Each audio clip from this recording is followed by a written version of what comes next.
नमस्कार साथियों। आज का हमारा विषय है मंदिर में जाते समय सीढ़ियों को क्यों छूते हैं। हम सभी मंदिर में जाते हैं। आपने देखा होगा, चाहे किसी का भी मंदिर क्यों न हो, सबसे पहले हम मंदिर में प्रवेश करने से पहले उस मंदिर की सीढ़ियों को ऐसे छूते हैं, अपना ऐसे लगाते हैं। ऐसा क्या है कि सभी लोग मंदिर की सीढ़ियों को छूते हैं? उसका कारण क्या है? हम सभी अपनी पीढ़ी दर पीढ़ी उसी प्रकार से हम सभी करते हैं। कभी किसी के दिमाग में ख्याल आया होगा कि भी सीढ़ियाँ क्यों छूते हैं, सीढ़ियों को छूने से हमें क्या फ़ायदा होता है। छूते सभी लोग हैं, चाहे कोई भी हो, चाहे बड़े से बड़ा नेता ही क्यों ना हो, चाहे आम आदमी भी क्यों ना हो, लेकिन मंदिर की सीढ़ियों को सभी लोग जरूर छूते हैं, फिर मंदिर में प्रवेश करते हैं।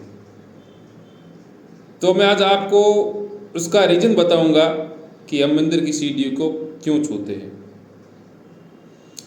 मंदिर की सीढ़ियों को इस कारण छूते हैं कि जो मंदिर में ऊर्जा होती है वो ऊर्जा हमें प्राप्त हो, इसलिए हम सभी मंदिर की सीढ़ियों को छूते हैं। उसका मेन रीज़न यही है, प्रणाम करते हैं, कुछ भी हो हम मंदिर की सीढ़ियों को छूते हैं और वहाँ की सभी ऊर्जा हमें मिलती है, जिससे हमारी मनोवांछित इच्छा पूर्ण होती है। उसका ये बेनिफिट है। अब सबसे पहली बात है कि सीढ़ियाँ किस प्रकार से छुएं। स्वर विज्ञान की भाषा में जब भी हम मंदिर में जाएं तो हमारा जो स्वर एक्टिव हो, चाहे सूर्य स्वर एक्टिव हो राइट वाला, चाहे लेफ्ट वाला चंद्र स्वर एक्टिव हो, कैसे पता लगाना, मैं सीधी सी तरीका आपको प्रत्येक वीडियो में बताता हूँ। इसलिए बताता हूँ कि आप अपने इसको हैबिट में डाल दें। ऐसे करके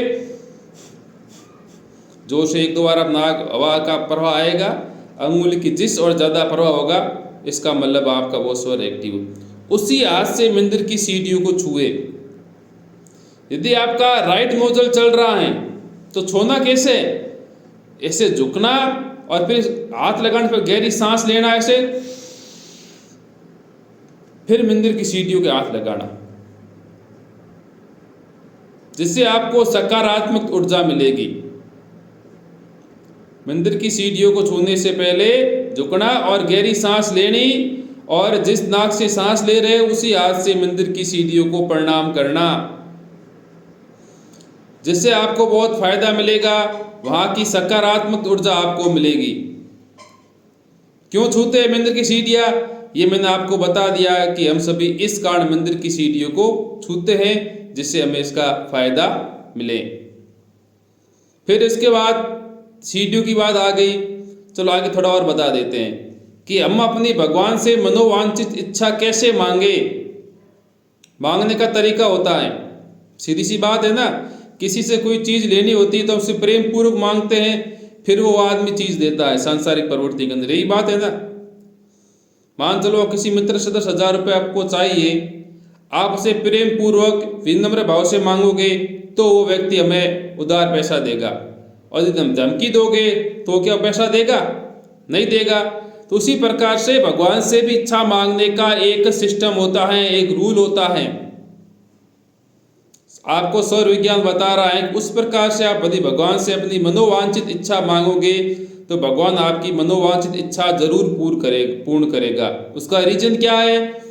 इस तरीके से मांगोगे जिससे दिशा व दशा दोनों एक तरफ हो जाए, मंदिर की सकारात्मक ऊर्जा आपके साथ होगी तो आपकी ईश्वर आपकी जरूर पूर्ण इच्छा करेगा।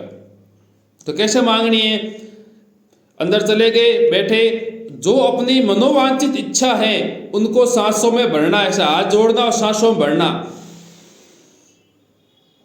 गहरी सांस लेना और अपनी इच्छा जो इच्छा है उसको सांसों में भरना, और थोड़ी देर के लिए चाहे आधा सेकंड रुको, फिर सांस को छोड़ो। इससे आपको बहुत फायदा मिलेगा और ईश्वर आपकी मनोवांछित इच्छा को जरूर पूर्ण करेगा। हम सभी मंदिर में जाते हैं, 5-10 मिनट बैठते हैं, हाथ भी जोड़ते हैं, सभी चीज करते हैं, तो आज से आप सौर विज्ञान की ये जो मैंने आपके 2 फॉर्मूले बताए हैं इनको आप साथ में ऐड कर लो। एक तो सीढ़ी को किस हाथ से छूना और मंदिर में जाते ही अपनी जो मनोवांछित इच्छा है उसको सांसों में से सांस जब आप खींचो ना तब इच्छा को भी साथ में खींचना, मन में खींचना, जिससे आपको बहुत फायदा मिलेगा। ये आप 2 रूल फॉलो करें जिससे आपको बहुत फायदा होगा। और ये सौर विज्ञान कहता है कि ये विज्ञान है, साइंस है। मैंने आपको पहले बताया भाई कि सीढ़ी क्यों छूते हैं, क्योंकि इससे हमें वहां की सकारात्मक ऊर्जा मिलती है, पहली बात। दूसरी बात कि मंदिर में जाते ही हाथ कैसे जोड़े और इच्छा को कैसे मांगे, तो मैंने आपको मांगने का तरीका भी बता दिया।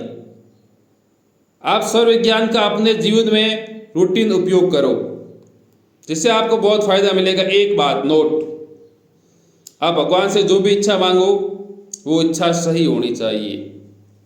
गलत इच्छा ना तो भगवान स्वीकार करता है ना ही सौर विज्ञान आपका साथ देगा। पहले कह देता हूं, जो इच्छा सही होगी उसका ईश्वर साथ देगा। नौकरी चाहिए, कुछ भी, मतलब सही का अर्थ क्या है, दूसरों का अहित नहीं होना चाहिए। वैसी इच्छा भगवान से मांगो, वैसे कार्यों के लिए भी सौर विज्ञान आपका साथ देगा। चाहे आप सौर विज्ञान कौन सा भी वीडियो देख रहे हो उसमें जो दूसरों का अहित हो रहा है, आप यदि उस समय सौर विज्ञान का उपयोग करोगे तो आपके लिए हानिकारक सिद्ध होगा। मैं आपको पहले ही बता देता हूँ और मैं आपको बार बार कह रहा हूँ, अपने हित के लिए करो, दूसरों के हित के लिए करो। दूसरों के हित के लिए जो कार्य करोगे उसमें तो सौर विज्ञान आपका बहुत ही बड़ा फायदा देगा। तो आज का ये चैप्टर था कि भाई भगवान से मनोवांछित इच्छा कैसे मांगे और हम जो मंदिर की सीढ़ियाँ क्यों छूते हैं उससे क्या लाभ होता है, ये मैंने आपको आज बताया। इसको अपने जीवन में देखें और अनुमान अपना इसका प्रयोग भी साथ में करें और अपनी इस भगवान से मनोवांछित इच्छा को भी पूर्ण करने में आपकी जरूर भगवान मदद करेगा। आप सभी का बहुत बहुत आभार।